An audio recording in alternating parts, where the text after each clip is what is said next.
Pas si simple de descendre en gamme pour un constructeur premium. La nouvelle Audi A1, qui fait ses premiers tours de roue sous la pluie dans le sud de l'Espagne, va dès l'année prochaine rencontrer sur sa route les ténors du genre, Renault Clio et Peugeot 208. Mais pour l'instant, la voie est libre. Afin d'améliorer la rentabilité, Audi est reparti de la plateforme MQB A0 de la Volkswagen Polo, jeter aux orties la carrosserie 3 portes et rationaliser l'offre mécanique. Il n'y aura donc que des moteurs essence pour prendre place derrière la large calandre hexagonale, surmontée par 3 petites ouïes d'aération censées rappeler les sports coupés des années 80. Pour se différencier des autres citadines de grande diffusion et renforcer son positionnement frontal face à Mini, l'A1 dynamise son style.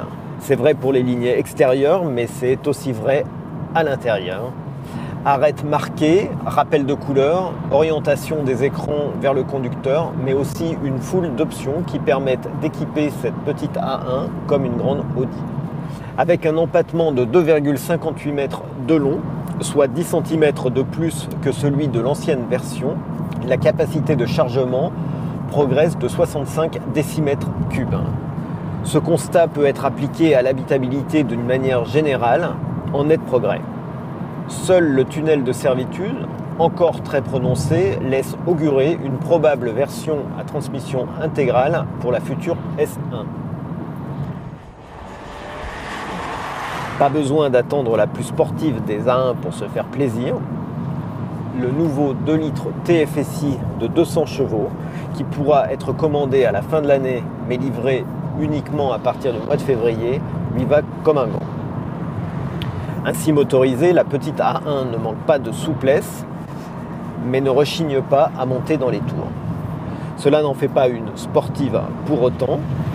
Châssis, direction, boîte de vitesse S-tronique ne sont pas hors de critique. Pour affirmer le caractère de cette A1, mieux vaut donc opter pour le pack Performance, vendu un peu plus de 800 € sur cette finition S-Line, qui intègre, outre le châssis sport, les amortisseurs biposition et la sonorisation virtuelle via les haut-parleurs. Un mot sur la consommation, qui n'a pas été encore annoncée par le constructeur, mais qui, lors de cet essai, évoluait entre 7,5 et 9 litres au 100, ce qui laisse imaginer un léger malus à l'achat. Il est surtout dommage que la finition, certes très correcte dans l'absolu, reste plutôt légère